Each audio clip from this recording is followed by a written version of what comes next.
All right, everybody, welcome to phase one. And in this episode, I'm going to show you some of the plans that I've been making on the mainline construction bench work. So the first thing I have to do is I have to prep this area so I can get the mainline in. But one of the things I was doing the other night was I was doing a lot of measuring and a lot of note taking on this area. Now, in previous videos, I've discussed that this layout is a 2-track main, but now, as you can tell, I have 4 tracks coming through, but it's just a double track looping back on itself. So it looks like there's 4 tracks, just like the prototype has. Now, this area of the layout is Jenkin's Curve, which is going to be in Bridgeport, Connecticut. If you're familiar with the area right now, where the Bridgeport Bluefish used to play, and then now they have the amphitheater. So this is a very unique area of Bridgeport. If you ever taken the train from Bridgeport Station into Grand Central, you'll notice when you go around Jenkin's Curve. So if this was the prototype Jenkin's Curve, Bridgeport Station is like down there somewhere. So the train comes through Jenkin's Curve, and it's going to lean and it's going to bank. And the reason for that is if a train came through at a higher speed, it could just derail itself, which actually they had a wreck in 1955, and it's in some of the books.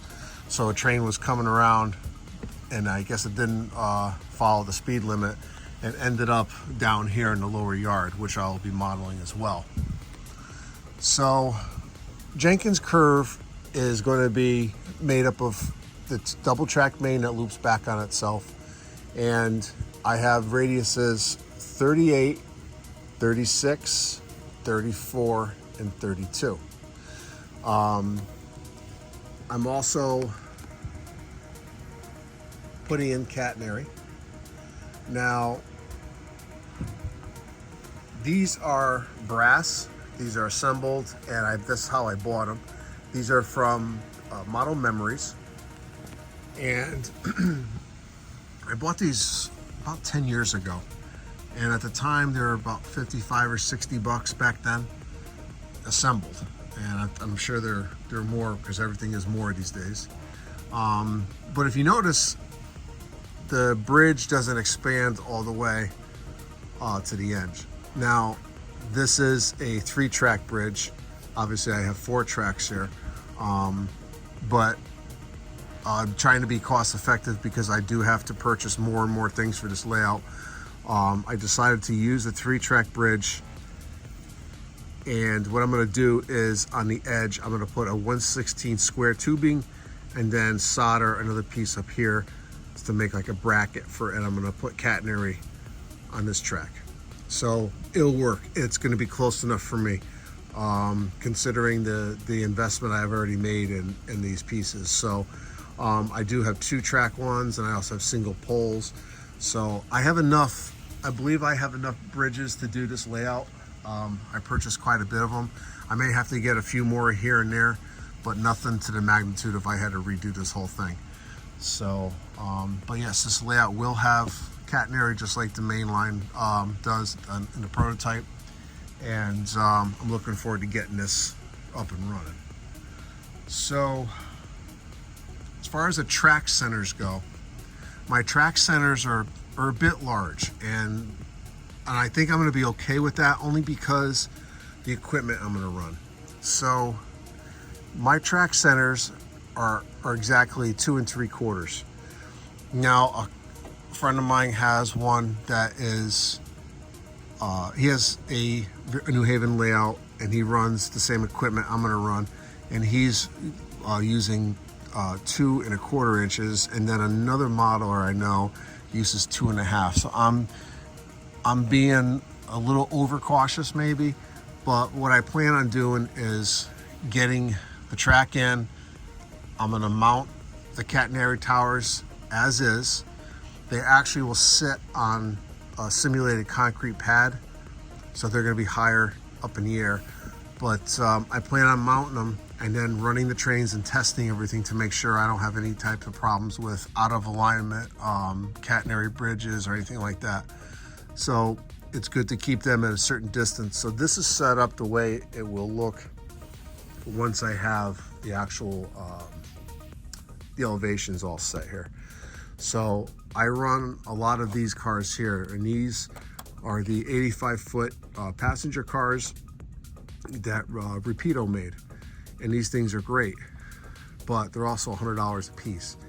And what I don't need is, you know, 2 trains of these coming through and side swiping each other under the catenary. I can't have that. So that's another consideration for designing this area, is the equipment I'm gonna run, because I don't need any type of side swipes. So I'm gonna pause the video and I'm gonna be right back. All right, guys, so in this next segment that's coming up, I'm gonna be talking about the change in elevation. And I like to have different changes in elevation on a layout or in a scene, because this makes it more interesting. So in this area, I'm gonna be modeling Jenkin's curve, which is the elevated portion of the track that runs through Bridgeport. And it's really, I started modeling that on my old layout before I had to tear it down. And it definitely adds a different element to your layout. So changing elevation is important. We're going to be talking about the elevated portion of the track, and I'm also going to show you examples of the prototype from my last visit to Bridgeport. Now, years ago, the New Haven had 2 ramp tracks that went down to service the lower yard. And on the opposite side where the power plant is, I'm going to put in the ramp track that went down to the lower yard. And then finally, we're going to talk about the skewed bridge. And I plan on putting that on this area of Jenkin's curve as well.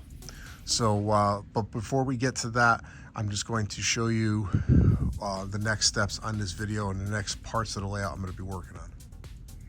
Okay, so basically what I'm going to do is, since I have a nice size project to get this lowered down, on this video, I'm going to focus on getting this new piece of bench work in, and then, because it's right now it's sitting on the old one, I got to get this out, tear this homasote out, put the new bench work in, and then cut 2 brand new pieces of homasote for this piece of bench work.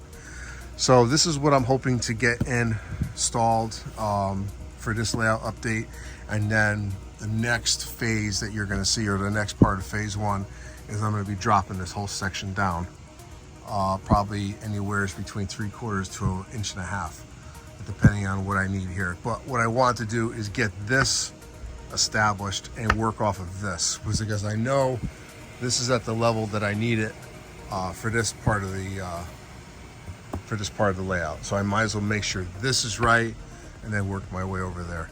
So, but anyway, let's get to the next segment, and then we're gonna be talking more about what I'm doing over here on Jenkin's curve. All right, so where that passenger car is sitting, I'm gonna show you a video of my recent trip to Bridgeport, highlighting that area. But the elevated portion of the track is gonna be the 4-track main with the catenary tower.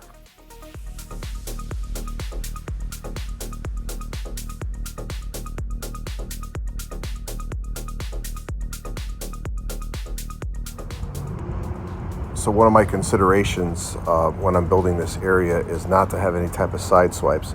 So that's why I put the track centers at 2 3/4.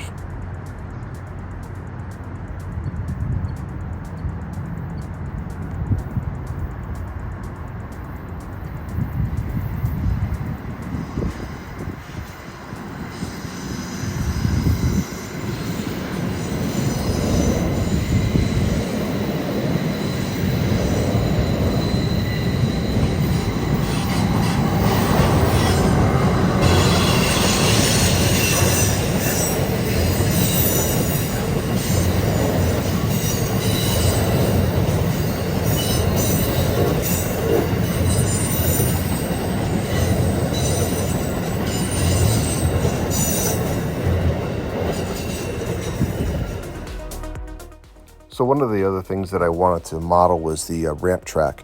Now the ramp track on the prototype was located on both sides of the main. For my purposes, I'm going to put it on one side of the main line for now, And right exactly where I'm pointing to is where the ramp track's going to come down into the lower yard. Another feature of this area is the skewed bridge. Now, as you can see, the skewed bridge is in front of the Webster Bank Arena, and underneath that skewed bridge, trains used to travel to get into the lower yard as well. And behind that area was Jenkin's valves.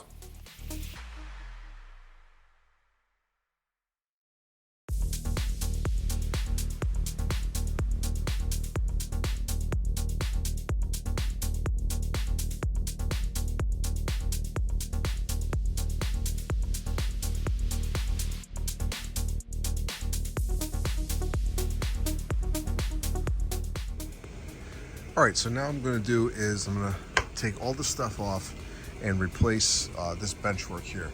So let's get started. All right, so this is what the bench work looks like, and I can't work with that. It's just, this is all different elevations, and this is all original stuff. This came up here, and then there was a logging line, but anyway. So I'm gonna take this section out and then put the new section in, and I'm gonna have to trim it, and then I'm gonna get the actual new homasote cut. So let me continue this process. All right, so I got the first section out, and it came out easier than expected, actually. I'm going to try to reuse these splice plates, so we'll see how it works. But let me get to work and get this other section out, and then get the new piece in. And I just wanted to show you one quick thing. You can still see the remnants of the original H&H here, where the old track used to come in. Still has spikes. Some more scenery. So there's going to be sections that I'm just going to leave. I'm not even going to touch them. So like sections like that where the old track bed used to be, that's more than likely going to be buried in scenery.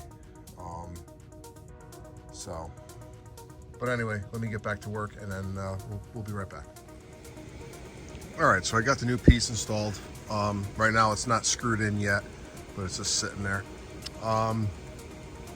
So this right here, this line here is, I gotta cut this corner off, but I'm still gonna cut the homasote as if I'm not, because what I'm gonna do is I'm gonna need a piece, this exact piece, with the cut homasote that goes along with it. And what I'm gonna be doing is bumping this corner out just a little bit so I can add a nicer curve, if you will. I don't want to have a tight radius. So by adding this, I'm going to gain a little bit more real estate. And what I'll do is I'll just put like a building facade on the front. So trying to make it look natural. But so let me get the homasote cut next, and then we will start the process of lowering the this part of the layout. So we'll be back. All right, everybody, so I was able to get the homasote cut and fitted, and what I'm going to do is I'm not going to screw it down just yet because I still have to draw out the actual main line that's going to be elevated. But in order to do that, I have to lower the center peninsula down. So this is going to end this layout update video. My next layout update video, I'm going to be concentrating on lowering this section down, and then actually starting to draw out where all this elevated portion is going to be. So I want to make sure everything is correct, and I do not want to make any more mistakes like I did with the center peninsula. So I was able to get some replacement wood for the center peninsula, but you'll see that in the next layout update video. So I hope you enjoyed this layout update on the mainline construction. And if you're not already, please subscribe to my channel. If you don't mind, give me a thumbs up. And also, I'm also doing members only content. So if you're considering to be a member, I do have members only content for you. I do have some newer videos coming out for the members only. And if you're interested in that, there's no obligation, but check that out. But this is Ron at New Haven Rails. I hope you enjoyed this layout update. And I'll see you probably within another week for another progress video on how I'm working on the main line. So thank you again. Take care. I'll see you at the next layout update.